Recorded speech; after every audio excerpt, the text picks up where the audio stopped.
சற்றுமுன் வெளியான தகவல். மத்திய அரசு ஊழியர்கள், ஓய்வூதியதாரர்கள் தீபாவளிக்கு முன் வருகிறது ஒரு நல்ல செய்தி. அதை பற்றி பார்க்க போகிறோம். நீங்கள் நம்ம சேனலை சப்ஸ்கிரைப் பண்ணாமல் இருந்தீங்கன்னா மறக்காமல் லைக் பண்ணிக்கோங்க, சப்ஸ்கிரைப் பண்ணிக்கோங்க. தீபாவளி நெருங்கி வருகிறது. இந்த நேரத்தில் சுமார் மத்திய அரசின் ஊழியர்கள் மற்றும் ஓய்வூதியதாரர்கள் சுமார் 1.2 கோடி பேருக்கு மகிழ்ச்சி அளிக்கும் தகவல் ஒன்று வெளியாகியுள்ளது. அது என்னவென்றால், ஏற்கனவே ஜிஎஸ்டி வரி அடுக்கில் செய்யப்பட்ட மாற்றத்தால் வரும்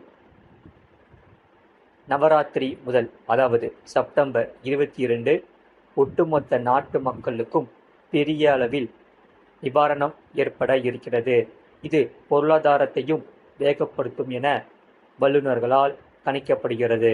இதன் மூலம்தான் தீபாவளியை முன்னிட்டு மக்களின் வாங்கும் திறனும் அதிகரிக்க வாய்ப்புள்ளது என்பதால் இது டபுள் ஜாக்பாட்டாக இருக்கும் என்று எதிர்பார்க்கப்படுகிறது. இந்த சூழலில் தீபாவளியை முன்னிட்டு மத்திய அரசு அதன் ஊழியர்கள் மற்றும் ஓய்வூதியதாரர்களுக்கு அகவிலை நிவாரணத்தை 3% வரை உயர்த்த உள்ளதாக தகவல்கள் வெளியாகியுள்ளது. இது பணவீக்கத்தில் இருந்து ஊழியர்களுக்கு நிவாரணம் அளிக்கலாம் என்று எதிர்பார்க்கப்படுகிறது. தற்போது மத்திய அரசு ஊழியர்கள், ஓய்வூதியதாரர்களை பொறுத்தவரை அகவிலைப்படி 55% உள்ளது. இது 58 ஆக உயர இருக்கிறது. மேலும் இந்த அகவிலைப்படி உயர்வு 2025ஆம் ஆண்டு ஜூலை முதல் கணக்கில் எடுத்துக்கொள்ளப்படும். இதனால் இந்த அக்டோபர் மாத சம்பளத்துடன் ஊழியர்களும் ஓய்வூதியதாரர்களும் 3 மாதங்களாக அரியர் தொகையையும் பெறுவார்கள் என எதிர்பார்க்கலாம். பண்டிகை காலத்தில் நிச்சயம் இது மகிழ்ச்சியாக இருக்கும் என்று சொல்லப்படுகிறது. வழக்கமாக மத்திய அரசு ஒவ்வொரு ஆண்டும் 2 முறை அகவிலைப்படியை உயர்த்தும். ஒன்று ஜூலை முதல் ஜூன் வரையிலான ஹோலி பண்டிகைக்கு முன் உயர்த்தும். அடுத்து ஜூலை முதல் டிசம்பர் வரையிலான தீபாவளி பண்டிகைக்கு முன் உயர்த்துவது வழக்கம். கடந்த ஆண்டு தீபாவளி அக்டோபர் 31ஆம் தேதி அன்று கொண்டாடப்பட்டது. அந்த வகையில் கடந்த ஆண்டு தீபாவளிக்கு 15 நாட்களுக்கு முன் அக்டோபர் 16ஆம் தேதி அகவிலைப்படி உயர்வை மத்திய அரசு அறிவித்தது. அந்த வகையில் கடந்த ஆண்டு தீபாவளிக்கு 15 நாட்களுக்கு முன் அக்டோபர் 16ஆம் தேதி அகவிலைப்படி உயர்வை மத்திய அரசு அறிவித்தது. இந்த ஆண்டு அக்டோபர் 29ஆம் தேதி தீபாவளி கொண்டாடப்பட இருக்கும் நிலையில் அதிக அகவிலைப்படி உயர்வு குறித்து அதிகாரப்பூர்வ அறிவிப்பு வெளியாகும் என்று எதிர்பார்க்கப்படுகிறது. 7வது ஊதிய குழுவின் கீழ் மத்திய அரசு ஊழியர்கள், ஓய்வூதியதாரர்கள் பெறும் கடைசி அகவிலைப்படி உயர்வும் இதுவாக இருக்கலாம் என்றும் கூறப்படுகிறது. 7வது ஊதிய குழு வரும் 2025ஆம் ஆண்டு டிசம்பர் 31ஆம் தேதியாண்டு நிறைவடைய இருக்கிறது. கடந்த ஜனவரி மாதம் முதல் 8வது ஊதிய குழு குறித்த அறிவிப்பை மத்திய அரசு வெளியிட்டிருக்கிறது. 2027ஆம் ஆண்டின் இறுதி கட்டத்திலேயோ அல்லது 2028 ஆரம்ப காலத்திலேயோ 8வது ஊதிய குழுவின் பரிந்துரைகள் நடைமுறைக்கு வரலாம். ஓய்வூதியதாரர்கள் தற்போது 30,000 அடிப்படை ஓய்வூதியமாக பெற்று வருகிறார்கள் என்றால் தற்போது 55% எனினும் போது ரூபாய் 16,500 அகவிலை நிவாரணமாக பெறுவார்கள். தற்போது 58% எனில் 17,400 பெறுவார்கள். அதாவது மாதத்திற்கு 900 அதிகமாகிறது. மத்திய அரசு ஊழியர் ஒருவரின் அடிப்படை சம்பளமானது ரூபாய் 50,000 என்றால் அவருக்கு 55% அகவிலைப்படியால் ரூபாய் 27,500 கிடைக்கும். ஆகையால் தற்போது 58% உயர்த்தப்பட்டால் ரூபாய் 29,000 பெறுவார்கள். அவருக்கு மாதம் ரூபாய் 1,500 கூடுதலாக கிடைக்கும். ஒருவரின் அடிப்படை சம்பளம் மற்றும் அடிப்படை ஓய்வூதியத்தை பொறுத்து அவர் பெறும் தொகையில் மாறுபாடு இருக்கும் என்று சொல்லப்படுகிறது. மறக்காம நீங்க லைக் பண்ணிக்கோங்க, சப்ஸ்கிரைப் பண்ணிக்கோங்க. உங்க ஃப்ரெண்ட்ஸ் அண்ட் ஃபேமிலிக்கு தெரியப்படுத்தவும் இந்த வீடியோவை ஷேர் பண்ணிக்கோங்க.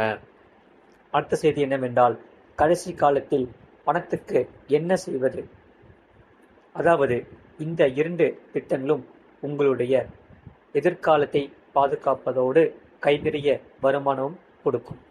அதாவது வயதான காலத்தில் அனைவருக்குமே இருக்கும் ஒரு பெரிய பிரச்சனை நிதி நெருக்கடிதான்.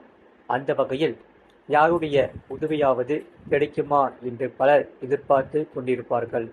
எதிர்காலத்தில் பிள்ளைகள் நம்மை பார்த்து கொள்வார்களா என்று இப்போதே நிறைய பேர் கவலைப்பட தொடங்கிவிட்டார்கள்.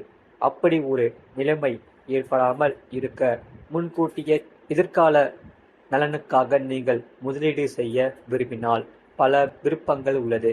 நீங்கள் பிக்ஸட் டெபாசிட் அல்லது தபால் அலுவலக திட்டங்களில் முதலீடு செய்யலாம். எதுவாக இருந்தாலும் சரியான திட்டத்துடன் பணத்தை முதலீடு செய்வது மிகவும் முக்கியம். ஒவ்வொரு நபரும் தங்கள் வருமானத்தை ஒரு நல்ல திட்டத்தில் முதலீடு செய்ய வேண்டும். இந்திய தபால் அலுவலகத்தால் பல வகையான திட்டங்கள் நடத்தப்படுகின்றன. அந்த வகையில் 2 முக்கியமான தபால் நிலைய திட்டங்கள் உள்ளது. அதில் நீங்கள் ஒரு முறை மட்டுமே முதலீடு செய்வதன் மூலம் ஒவ்வொரு மாதமும் ஆயிரக்கணக்கான ரூபாய் சம்பாதிக்கலாம். இந்த 2 திட்டங்கள் குறித்து இங்கே பார்ப்போம். மறக்காம நீங்கள் லைக் பண்ணிக்கோங்க, சப்ஸ்கிரைப் பண்ணிக்கோங்க. தபால் அலுவலக மூத்த குடிமக்கள் சேமிப்பு திட்டம் முதலீட்டுக்கு ஒரு நல்ல வழியாக இருக்கிறது. 60 வயதுக்கு மேற்பட்டவர்கள் இந்த திட்டத்தில் முதலீடு செய்வதன் மூலம் நல்ல லாபத்தை பெறலாம். மூத்த குடிமக்கள் சேமிப்பு திட்டம் 8.2% வருமானத்தை வழங்குகிறது. இந்த திட்டத்தில் நீங்கள் ஒரு மொத்த தொகையை முதலீடு செய்ய வேண்டும். அதிகபட்ச முதலீடு வரம்பு 30 லட்சம் ஆகும். இந்த திட்டத்தின் முதிர்வு காலம் 5 ஆண்டுகள். மூத்த குடிமக்கள் சேமிப்பு திட்டத்தில் நீங்கள் 30 லட்சம் முதலீடு செய்தால் உங்களுக்கு ஆண்டுக்கு ரூபாய் 2.46 லட்சம் கிடைக்கும். இதில் உங்களுக்கு மாதத்துக்கு ரூபாய் 20,500 வட்டி கிடைக்கும். தபால் அலுவலக மாதாந்திர வருமான திட்டமும் பணத்தை முதலீடு செய்ய சிறந்த திட்டமாகும். இந்த திட்டத்தின் முதிர்வு காலம் 5 ஆண்டுகளாகும். இந்த திட்டம் 7.4% வருமானத்தை அளிக்கிறது. இந்த திட்டத்தில் நீங்கள் ஒரு மொத்த தொகையை முதலீடு செய்து ஒவ்வொரு மாதமும் வட்டி பெறலாம். இந்த திட்டத்தில் உங்கள் மனைவியுடன் 5 ஆண்டுகளுக்கு ரூபாய் 15 லட்சம் முதலீடு செய்தால் உங்களுக்கு மாதத்திற்கு ரூபாய் 9,250 வட்டி கிடைக்கும்.